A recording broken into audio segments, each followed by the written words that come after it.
ప్రేక్షకులతో ఇప్పుడు నేను చెప్పబోయేటువంటి టాపిక్ ఏంటంటే థైరాయిడ్ బ్లడ్ టెస్ట్, దానికి సంబంధించినటువంటి రకరకాలైనటువంటి అపోహలు, మిస్కన్సెప్షన్స్ అన్నమాట.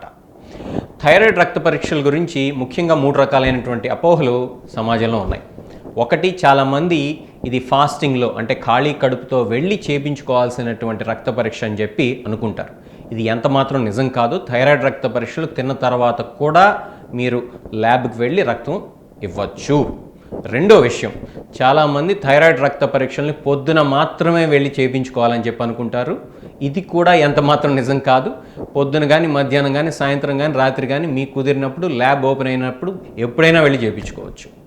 మూడో ముఖ్యమైనటువంటి విషయం, చాలామంది థైరాయిడ్ రక్త పరీక్షలు ఆ రోజు ఎప్పుడు వేసుకునేటువంటి థైరాయిడ్ మందులు వేసుకోకుండా వెళ్ళాలని చెప్పి అనుకుంటారు. ఇది కూడా ఎంత మాత్రం నిజం కానే కాదు.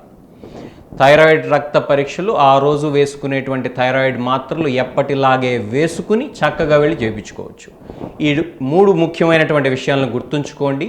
సమాజంలో ఉన్నటువంటి అపోహలను మాత్రం నమ్మి అనవసరంగా పొద్దునే వెళ్ళి ఇబ్బందులు పాలవ్వాల్సినటువంటి అవసరం లేనే లేదు.